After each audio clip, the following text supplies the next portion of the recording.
and welcome to what looks to be a really interesting session. So I'm Sarah Wright and I'll be your chair for this morning. So this is one session, so we've got plenty of time for lots of rich discussion. If you do have any questions for the panel, if you please put them into the chat, and if you specifically use @me, so @Sarah Wright, I'll make a note of those for when the panel finish. If you could keep your microphones muted during the session, that will just help the integrity of the recording. So I'm delighted to introduce the team from Edinburgh, and we've got Melissa, who's going to do some more substantial introductions. So over to you, Melissa. Thank you very much, Sarah. I'm actually not going to do anything very long because the presenters have plenty of slides. I just wanted to say that I think that this is a couple of great examples of how people and policy and practice have combined together to deliver learning technology services to the university in careful and ethical ways. And I think it's really impressive. The work that Stuart has done with his teams offers a lot of reusable ideas and practices, which I hope that you will find useful.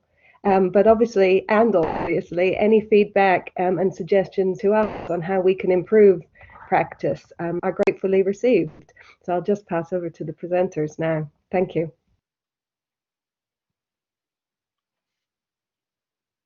Cool. Thank you, Melissa. I was just trying to share my video. I don't know if that really matters much.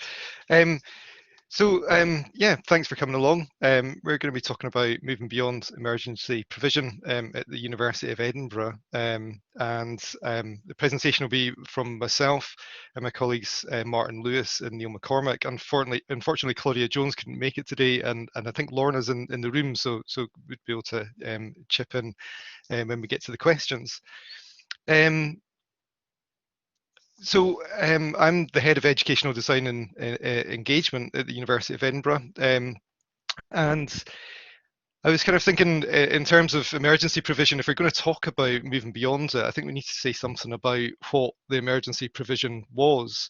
So I'm going to talk a bit about what our immediate response was to the campus closure in March, and then how we moved past that into the summer preparations for academic year 2021. Our response focused around hybrid teaching, and I'm going to explain a wee bit more about what that means. We'll then move on to talk about three aspects of the summer work that helped us to think about what we do in new ways, and that ultimately I think are going to help us take us beyond emergency provision. So firstly, I'm going to talk about change in teaching practice. So how we supported staff to move their teaching online or to hybrid mode quickly and at scale. Secondly, my colleague Martin Lewis will talk about the people. So in order to do the work over the summer, we mobilised what's arguably our most valuable asset, is our own students. The benefits to this approach are enormous to both the institution and to the students, and it's something we already did on an annual basis, employ student interns, but what we did over the summer was a real step change in terms of the number of students that we employed, and all of that in a really challenging remote working environment. And thirdly, my colleague Neil McCormick is going to talk about the development of new virtual classroom policy, which was something that we needed to underpin hybrid teaching. So our campus officially closed, I think, on or around the 17th of March. Teaching had been postponed for that week to allow people to get set up at home and to recalibrate. And I think at that point, we needed to see out about 3 weeks of teaching. So our main concern was about supporting those on-campus teachers who had little or no experience of teaching online. So our strategy was really to focus on a core tool set. So the virtual learning environment is the hub of the teaching, so that's Blackboard Learn for us. The virtual classroom for synchronous sessions, that's Collaborate. Kaltura and Echo 360 for short videos and repurposing previous year's lectures where appropriate. But we also held drop-in sessions, and these were intended to bring all of that together and to talk about teaching practice and teaching with the technology. I think in the first week, we offered 8 hours of training per day, and we reached almost 1,000 colleagues. And to put that into perspective, over the summer, I think we reached just short of 3,000 came through our training courses. So in that first week, yeah, that was between March and October. So in that first week, we had about a third of that number coming to our sessions. As we moved into May, exam continuity became the real focus. A lot of our exams were cancelled, and where they take place, they really moved to like mainly an open book, 2 modes of open book submission through the VLE. So one was a 48-hour turnaround, and the other was exam time +1. So at the University of Edinburgh, we generally don't do proctoring, and that's a position that thankfully I think we've held. And in the College of Arts, Humanities and Social Sciences in particular, the move to open book is something of a practice change that's generally held to have been a positive and potentially sustainable change. So that's a real positive, a move away from that reliance on traditional campus-based exams. As we moved into the summer, we began to plan for the coming academic year. We decided on the terminology of hybrid teaching to describe our solution. And this kept the emergency offering, I guess, distinct from the fully online offerings that we already have at the university. Hybrid suggests neither online or fully on campus, but rather a designed combination of the two, which could be flexed in relation to changing social distancing rules. So the numbers of the number of the cohort who were on campus could change and move to the online. We were able to reuse work we were already doing in the Edinburgh Futures Institute, and that's a multidisciplinary institute that we've been working for the past couple of years with, actively designing a set of fully hybrid programs that will be launched next year. We were also able to leverage experience that we have with an institutional approach to learning design. That's the Edinburgh Learning Design Roadmap, or ELDR. And then using what we know about approaches to different program and course designs across the university, we were able to quickly create some micro and macro patterns that would allow teachers to quickly move their on-campus teaching online. Now, it wasn't really about templating teaching, it was about providing ideas for how on-campus teaching could move to online. Learn Foundations is a project that we've been working on. It's a 3-year project to introduce a consistent and usable course template into our virtual learning environment. And we've just completed the 2nd year of that project. And it turned out to be the perfect vehicle for taking forward this mass migration of courses into this hybrid mode. We already had some experiences of migrating courses at scale, employing student interns to help with that job, and also we were in the process of transforming training and support for learning technology. An Edinburgh Model for online teaching is a staff development course that we were already developing, and I'll talk about that in more detail in a minute. And we already had OER and lecture recording policies that we were able to repurpose and form the development of the new virtual classroom policy. So we mapped this into a layered approach to supporting the move to hybrid teaching, with Learn Foundations as something of the base layer to support the move, learning designed to inform the structure of the teaching activities that happen within those courses, and then the top layer being the training and development, because none of this is really going to work if we don't have teachers that are confident and competent at teaching in the online space.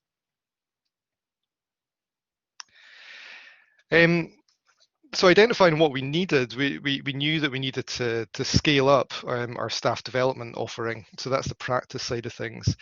We already employed 10 students a year on the Learn Foundations project, but we knew that we needed kind of a small army actually to help with this move. So we needed a step change there with the people.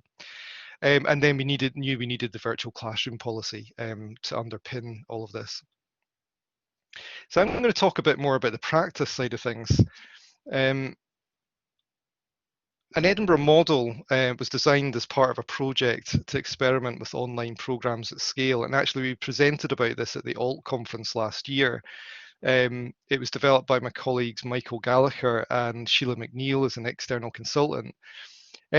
These programs were intended to be delivered on a partner platform. So they were going to be delivered on edX, and it was intended to experiment with the pedagogies of scale and the technologies that were required to help with that. It's a 7-week experiential course. It's delivered in the platform that the teacher is teaching. So that's an important point because it's to do with developing empathy for the online students that you'll teach. Obviously, we had developed this in edX, but the main focus now became Blackboard Learn, because that's where we're going to be doing the hybrid teaching over the summer. So we had to migrate the course quickly from edX to Learn in April. So between April and September, my colleague Michael Gallagher, supported by a number of people in the team, ran the course twice, and we trained 650 colleagues went through the course. It focuses on the signature pedagogies of engaged online teaching, engaged learning communities, actionable feedback, all brought together in an inclusive design. And the course really models what good online teaching should look like. And it turned out to be ideal for the move of undergraduate programs into this hybrid or online space, because many of those courses are actually at scale, but often with 500, even more students on some of the first year undergraduate courses. So we weren't coming to this blind. We've got a lot of experience of online teaching. I think we launched our first online program in 2005. And currently we've got over 70 fully online programs, over 3,000 fully online students that never have to visit the campus. We're also lucky enough to have the Centre for Research in Digital Education. So they were involved in a bunch of research around online and digital teaching. So there's a near future teaching project, the Manifesto for Online Teaching. And the digital education master's degree itself really informed a lot of what we do. And we were lucky enough to have Michael Gallagher, who is a member of that centre, work with us over the summer on a lot of this. So our starting point, so it distills what we know at the University of Edinburgh into an accessible piece of online education for staff. It presents a model that emphasises the core role of the teacher in the process, or the teacher function, the teacher and the technology. And it also provides some assurance that what is being taught online is with or surpassing university standards around teaching overall. So research informed, we use the ELDER, the learning design, that's an institutionally agreed learning design process. And we were also in step with the Institute for Academic Development, who were reviewing the course as we iterated through it. So I just wanted to say something quickly about one of the theories that underpins the course, and it's something that Michael brought to the table on this, and it's the theory of transactional distance. Not a new theory. It was developed in the 1970s around specifically about distance education, and it's the idea that distance isn't just spatial or geographic; it's also temporal, affective, and political. So transactional distance is the psychological and communicational distance that arises in instructional context.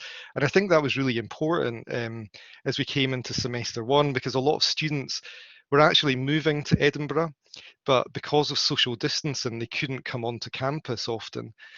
So they were stuck in their halls of residences or their private residences. So geographically very close to the university, but the potential for transactional distance was actually really high.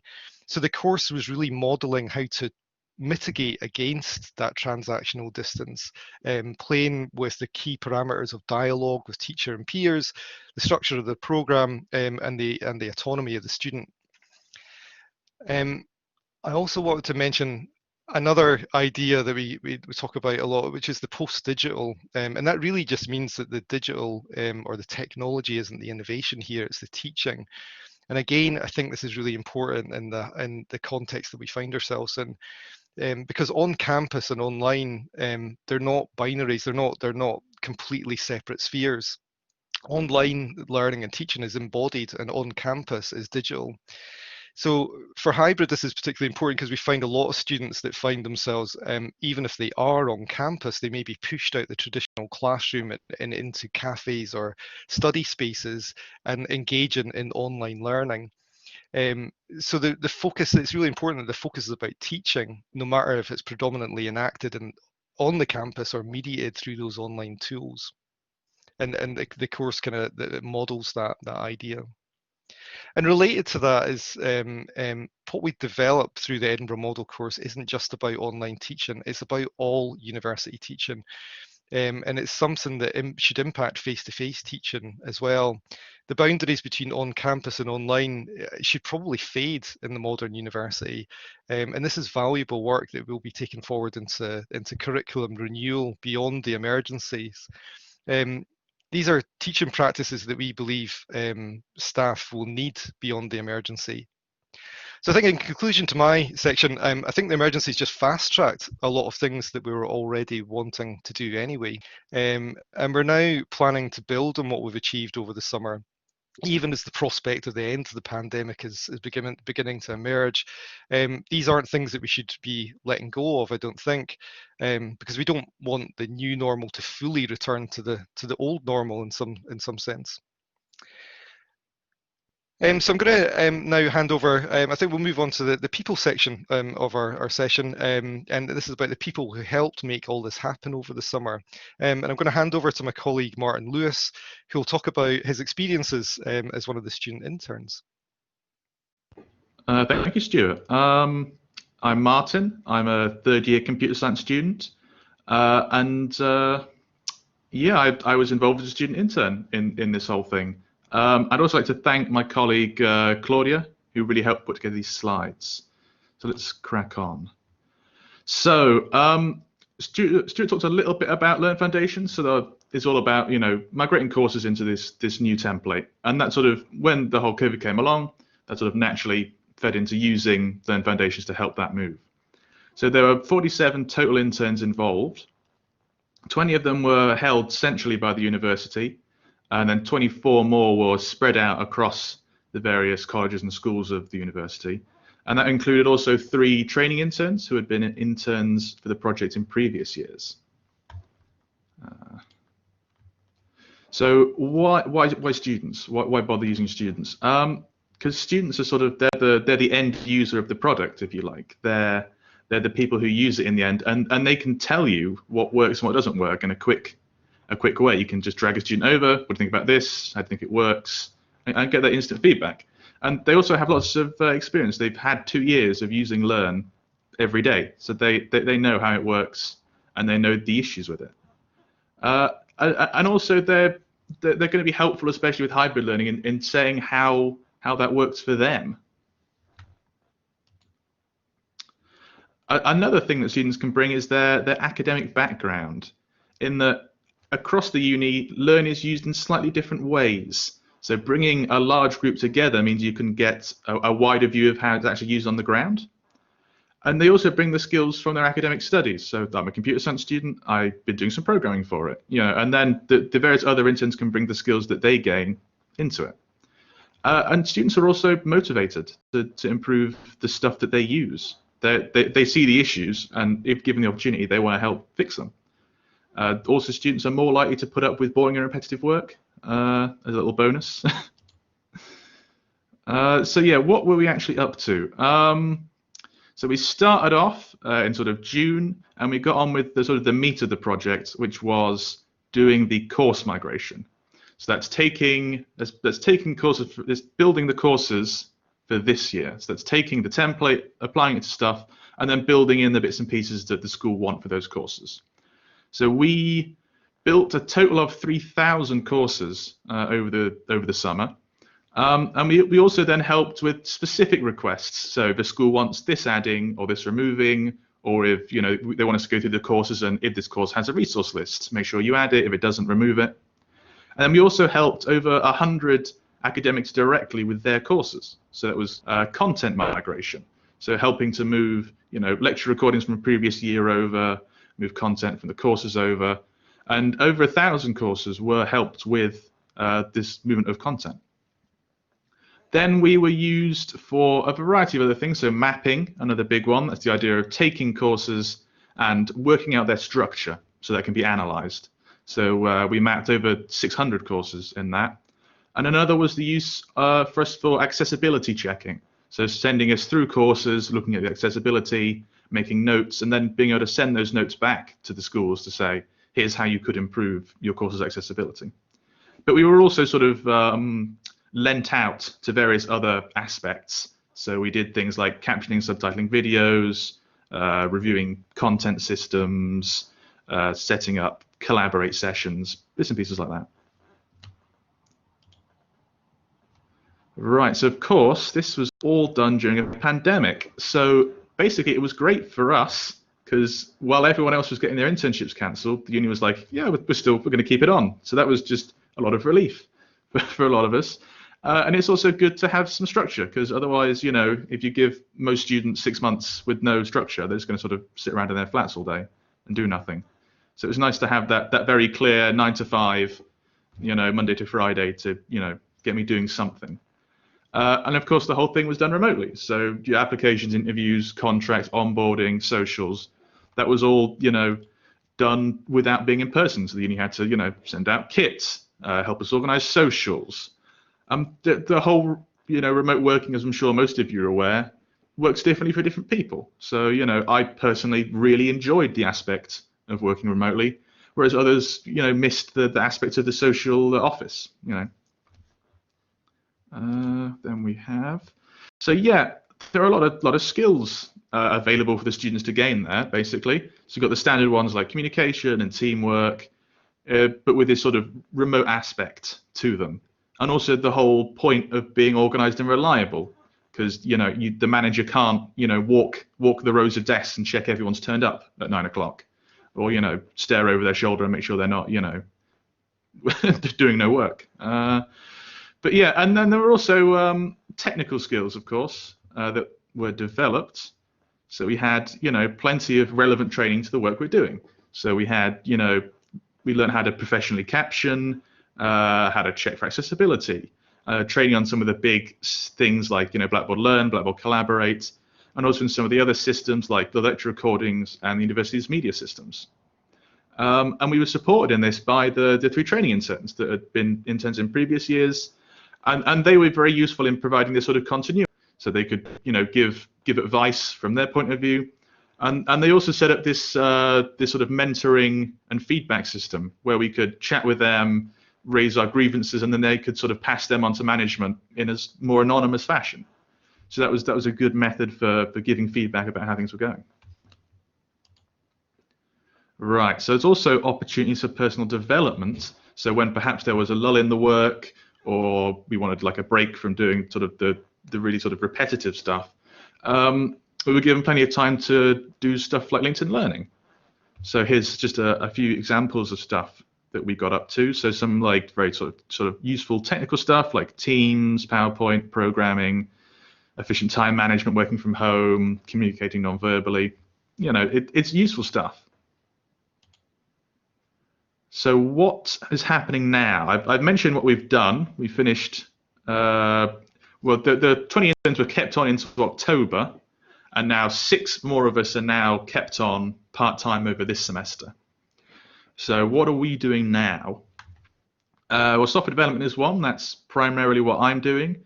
I'm building automation to make the work we did in the summer quicker, easier, and more consistent.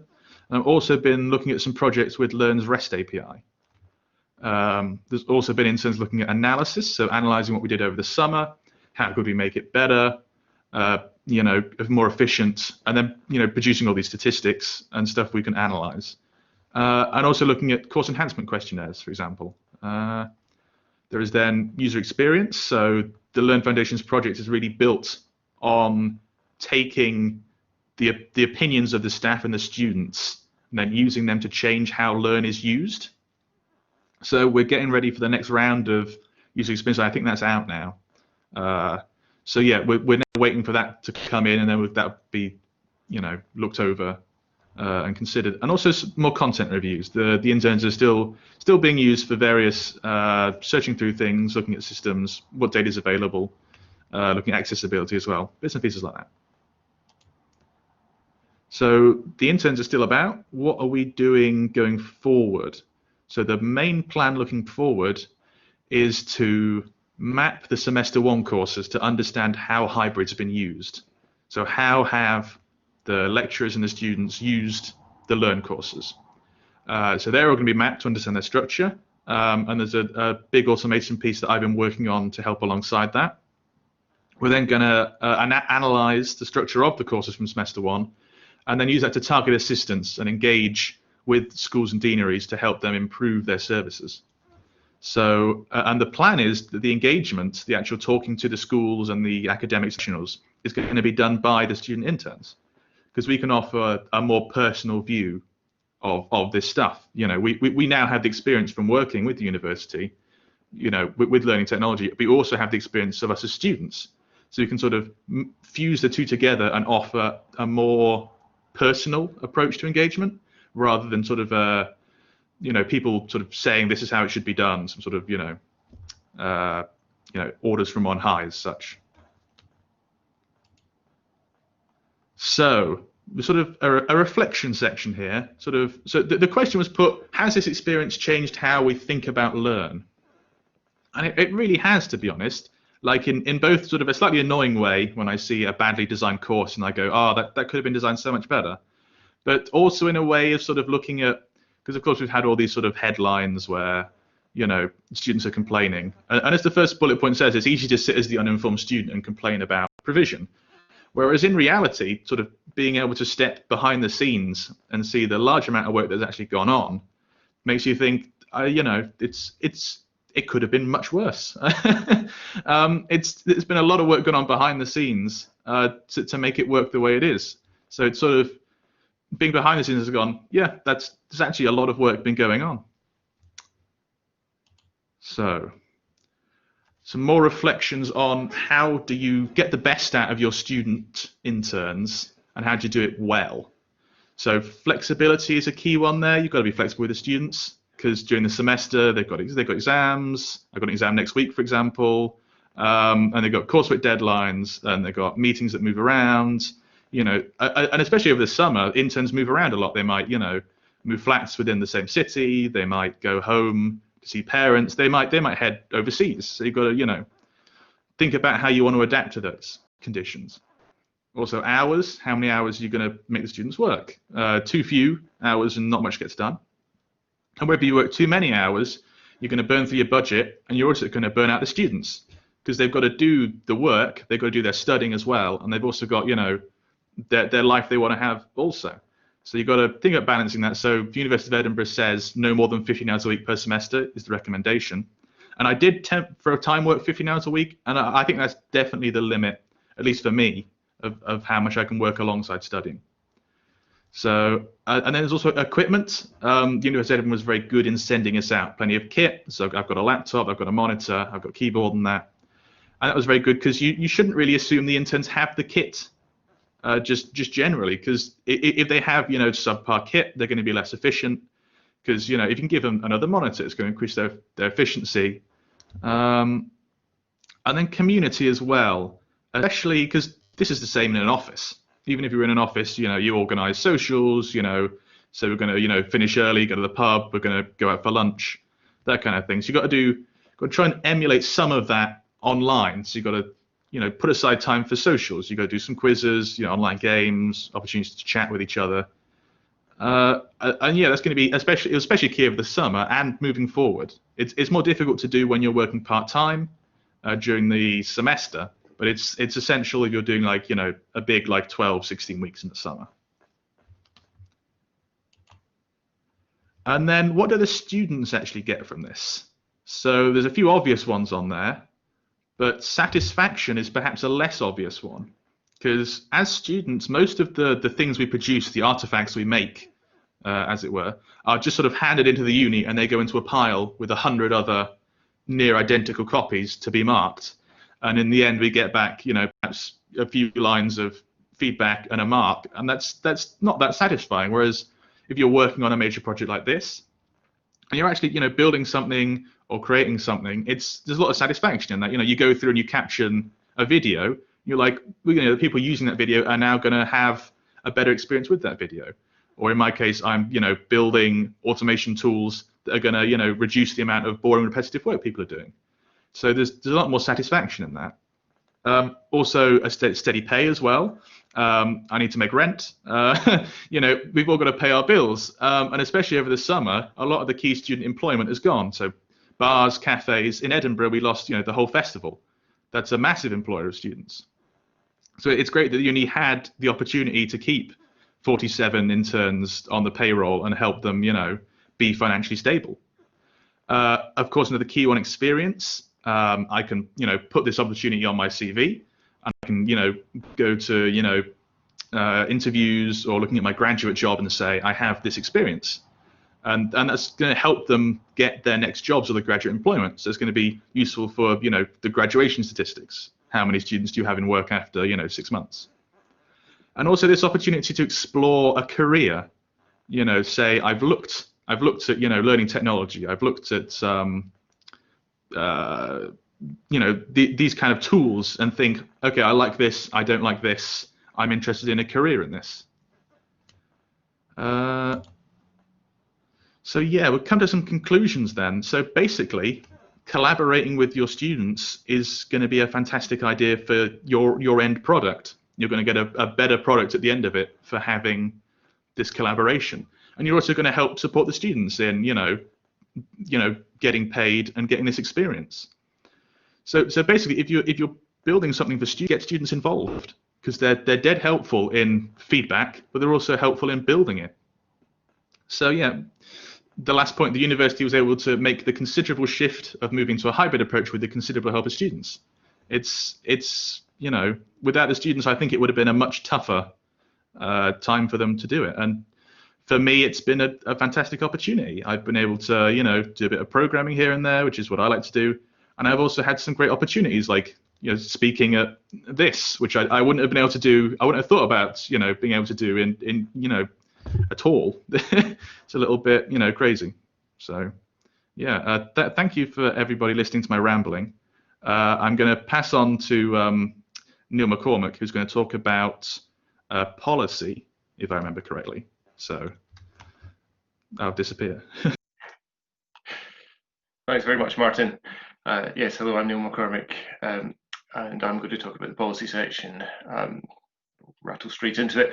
The online pivot meant an enormous increase in use of the services like Collaborate and Teams that had frankly been really quite niche within the university before March. That's true in teaching. It's also true in general HE business, as we know. Certainly in terms of the teaching, we very quickly realised that our existing policies didn't cover what happened in these teaching sessions, which was a little bit of a hole. However, the significant work we put into our lecture recording policy, which is effective from the start of 2019, gave us an excellent starting point. So we were already quite clear what we wanted when it came to defining appropriate uses of recordings, which is fundamental to things like data protection, but also to copyright and licensing, and that's probably the things that we're going to major on here. Some differences, of course, between lecture recording and the digital collaboration tools.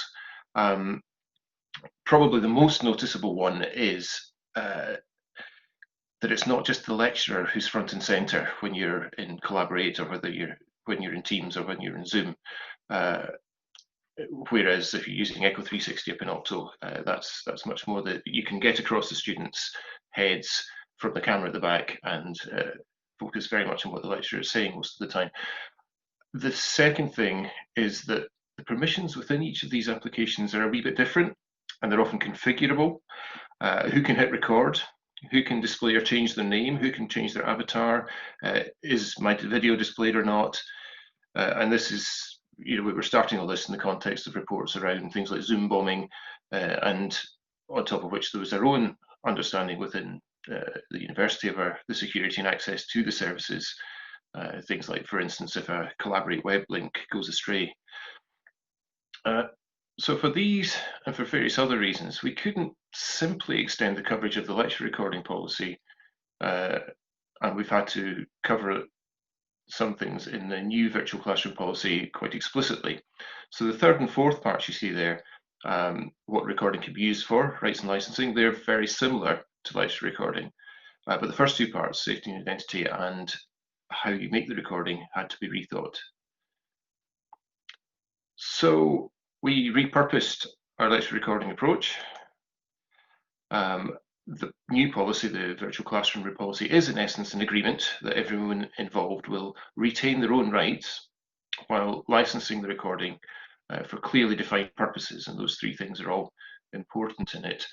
Our approach doesn't make who wants what rights very explicit, it always goes out of its way not to, but it's accepted as a minimum, whatever the debates are around other content, that the university is the producer, at least in part, and that anyone who appears, staff, students, and staff, students, and visitors appearing in the recording, at least retain their performance rights, and then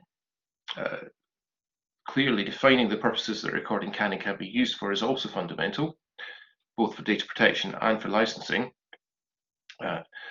because the more ambiguity you have in the purposes of recording, purposes that it could be used for, the greater the scope, I would suggest, for what might be potentially considered even an abuse of trust by one party or another.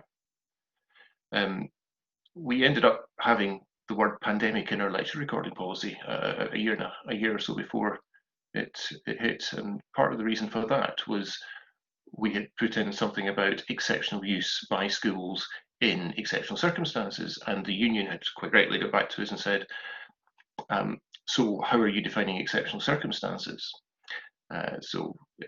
We thought, okay, yes, this is really for the serious stuff. This is for, have we lost part of the university estate for some reason, or are we in the middle of a pandemic? So that's so we had it in there even before then, and it's part of that. It's about part of that trust to know what we're talking about and to make sure the purposes are clear. Our lecture recording policy was opt-out. We've slightly softened that for the virtual classroom, partly because the lecture recording policy is predicated on automatic scheduling of recording the lecture, whereas here in a virtual classroom, somebody's got to remember to start and stop the recording, and generally that happens, but you just never know. We talk a little bit about digital safety and identity. We believe, with good reason, that learning happens best in a secure and trusting academic community. And let me commend the work that Vicky Madden has been leading on Edinburgh's digital safety network and resources. And she spoke about that, some of that, at the conference here yesterday. With a framework that includes Vicky's work and also our dignity and respect policy, we were able to add what we think are reasonable provisions around requiring those in virtual classes to be identifiable. Also around who might start and stop recording, and around making sure that everyone is aware that a recording is being made, or indeed that it's not being made. And it's just as important to know if a recording isn't being made, particularly if, for instance, you're a disabled student who would then need to record the session for yourself. So we've got these considerations to keep in mind. So the slide that I'm showing you just now is part of our accompanying guidance to the policy. And within that guidance, we put forward some standard etiquette for the students, based largely actually on what we found worked in meetings as colleagues. The last thing we did was we strongly recommended to the course organisers for each course that they set aside some time at the beginning of the class to discuss the issues around recording and identity with their students, so at the start of each digital or hybrid course. Edinburgh is keen to support and produce open content, and the third policy that I'll mention is our OER policy, which has been effective since 2016. This encourages staff and students to use, create, publish open educational resources. You can read on the slide, to enhance the quality of the student experience, enhance the provision of learning opportunities for all, improve teaching practices. And a question that we were asked recently, Chris Morrison raised this in September when we spoke in the podcast for Copyright in a Time of Crisis that he and Jane Secker run, about whether this leads to a tension between safety and security of those being recorded and releasing open content. And the answer to that is that there isn't actually a tension. The OER policy is informative and permissive rather than prescriptive, and the recording policies allow teaching colleagues, and they have provisions within them, so that indeed anyone who's recorded can retain the choice over whether their contributions are released more widely. So that applies to the lecturer, but it also applies to the students who might make a contribution within that. If they don't want it to be shared more widely, there's an option for that. So the choice there is very important. We see developing copyright literacy skills as being a fundamental component of our approach to implementing these policies. So consequently, the OER service runs an extensive series of digital skills workshops around copyright and open licensing that help to ensure particularly colleagues are able to make an informed choice about their rights, what they choose to share, who they share it with. We're really keen that those interested in releasing their content know the score, can think through the implications. And thinking about it a little bit, most lectures, virtual class recordings are generally really only intended for review by the students who are on the course that they're delivered as part of. But we certainly don't want to block the release of this sort of recorded content if for instance, if you want to release exemplars or something like that from a particularly good session, if and only if all the rights holders are agreeable. So to summarise this part of it, we adapted the policy to cover the massive expansion of digital classroom teaching and recording within a framework of digital safety and respect, and that respect extends to giving colleagues and students within the recordings the choice to release their work more widely and openly. I think that's really all I wanted to say, other than that all three policies are available under open license, as is the guidance, and the links are on the slide and perhaps might have made their way into the comments by now too.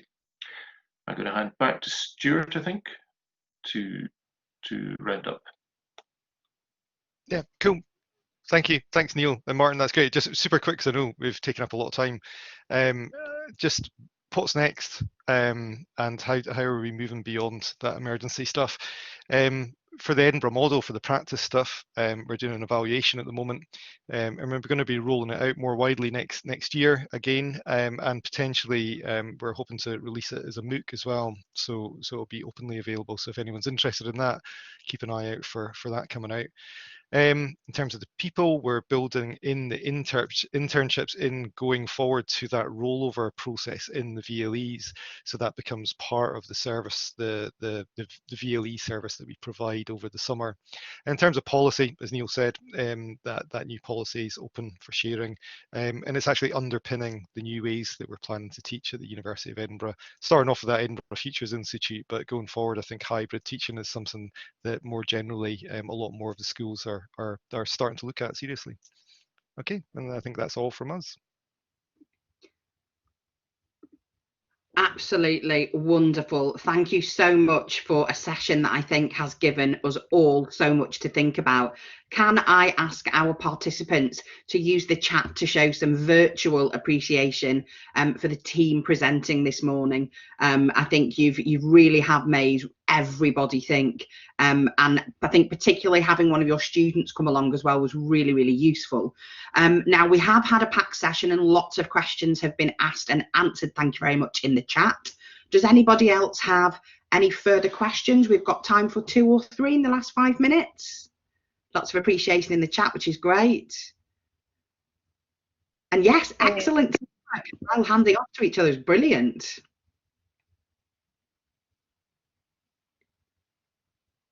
If you do have a question, you can pop it in the chat.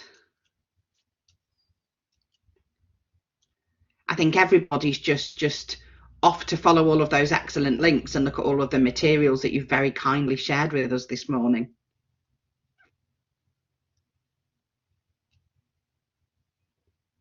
Just give it another minute or so in case anybody does have any questions. It might be worth the presenters popping their Twitter handles into the chat so people can connect outside of the session as well. Oh yeah, that's a good point. I forgot to put our contacts at the end, but yeah, no worries. Okay. And as Martin said, you can use your microphone. So if you do want to unmute and ask a question, feel free.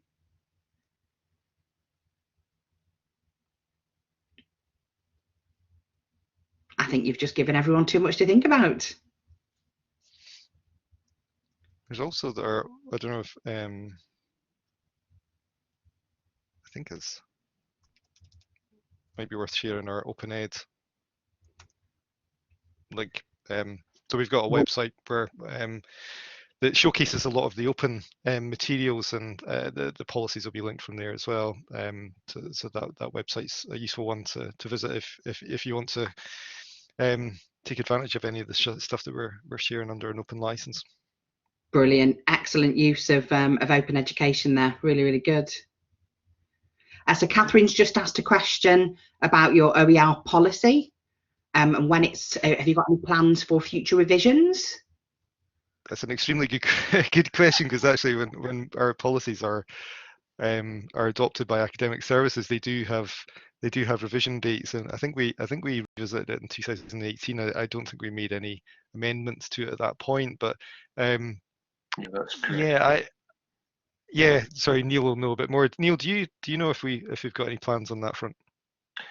As you say, we had a little look at it a couple of years ago, and I don't think there was much that needed done to update it. So again, we'll have another look at it soon, and see how the big change in the landscape last year has looked at that. Yeah, it would be useful. I mean, we didn't come up with we are good open practitioners in that we reused rather than reinvented the wheel. So our OER policy really is based on the openly licensed OER policy from Leeds, and also informed by what Greenwich and Glasgow had did with their openly licensed OER policies. So it might be good at some point. We should probably go and revisit those policies to see whether they've made any changes. But I guess one of the things that we've done with our policy is there's part of it is advice as well is built into there, so that that is something that we'll need to continually review. And as Catherine's saying, great policy, and lovely to hear you acknowledge that it has come from other institutions working together as well, and that essence of open education. So thank you again for all of your time this morning, for both the presenters and the participants. Do hope you enjoy the rest of the day. Don't forget to go back to the online conference website, where you'll find all of the details of sessions for later on today, including the ceremony this evening for Learning Technologist of the Year, and you'll also see all of the blogs and associated materials on there too. So thank